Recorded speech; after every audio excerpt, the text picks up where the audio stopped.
Bonjour, la suite, cette petite présentation de l'Égypte ptolémaïque à travers Assassin's Creed. Donc là, on est dans l'oasis de Siwa, qui est en fait la première map, hein, donc on démarre dans cette zone-là. Donc voilà, le vol qui va bien, petit petit ralenti. Hop, donc bon, j'ai mis sa petite tenue du désert, hein. Il a quand même la classe là, cette petite tenue de chasseur. En fait, j'ai acheté la version de luxe pour quelques petits euros de plus. On avait droit à des armes, un peu cheatées d'ailleurs, j'y reviendrai, et à des tenues purement cosmétiques, on dira.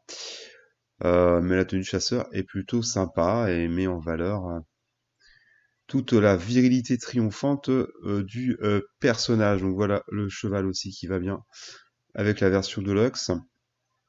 Pour 15 euros, franchement, c'est donné pour ce genre de jeu.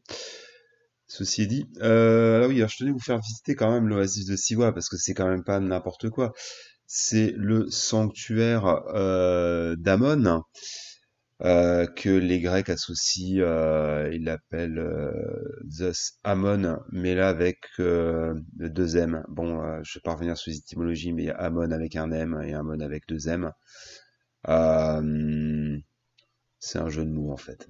C'est un peu il y a un jeu de mots, je crois, avec une homophonie avec le sable. Voilà, le zeus du sable. Voyez le truc. Bref, en tout cas, pourquoi alors, vous voyez, tiens, il y a de la bagarre parce que je croyais que j'avais fini ce sanctuaire-là, mais en fait, ils ont repopé. J'ai fini la mission, hein, j'ai tué les boss et tout qui vont bien, mais en fait, ils repopent.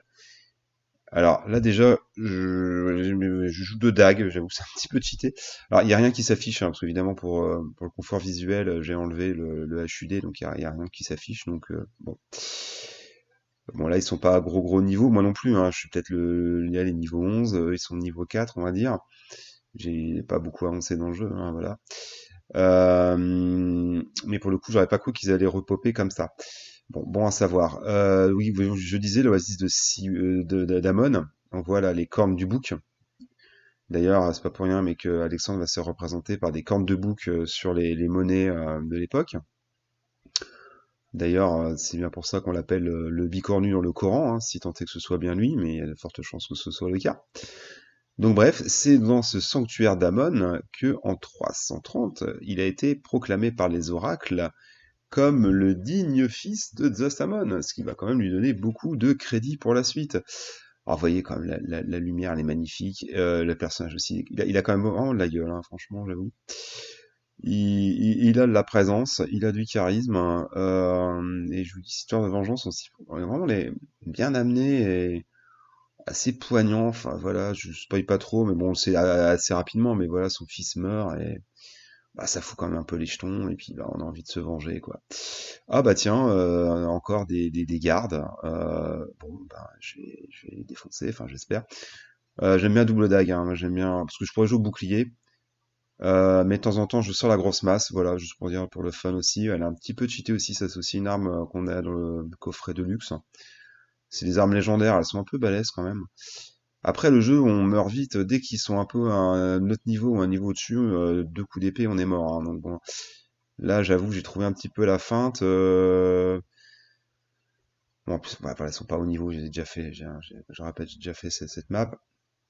Le double dague, elles sont sympas parce qu'elles redonnent de la vie quand on a terminé. Enfin voilà, voilà. Vous voyez, espèce de petit pop vert là, je gagne un petit peu de vie. Bon, pas beaucoup, hein, mais ça se prend quand il y a des gros combats. Alors eux, il faut se méfier. Donc très très grande lance. Donc voilà, qu'est-ce que je fais? La masse. Alors là, je vais faire un combo, c'est je charge, puis alors je bloque, je charge, hop, et paf, je charge, grosse charge, voilà, boum. Voilà, j'ai trouvé le combo, c'est je bloque et en même temps je charge, j'ai débloqué cette compétence-là. C'est très pratique pour les boucliers ou les lances aussi, parce que eux, ils sont très très forts. J'ai vu les Romains avec des boucliers, là, ils sont très très balèzes, parce que très résistants. Donc il faut péter le bouclier avec une grosse masse. Et après, bah, les maraves avec la double dague. Donc voilà, moi je joue essentiellement double dague. Bon, bah, lui, je vais l'éviter, hein, parce que lui, typiquement, ce genre de personnage assez balèze où je me barre. Alors, on rencontre des Grecs, on rencontre des Romains, voilà, des période un peu évidemment transitoire, hein, c'est la fin de la période mystique. Bon, je spoil pas, mais en disant qu'effectivement, il y aura Jules César, je suppose, hein. On va le voir, hein, on va voir César et on va voir Cléopâtre, c'est sûr. Bon, bah voilà, je me sauve à travers la nuit. Bon, bah voilà pour cette petite balade dans l'oasis de Siwa, et puis ben j'espère vous montrer d'autres monuments, notamment bien sûr les pyramides et autres temples égyptiens. Voilà. Donc je vous dis à bientôt. Ciao.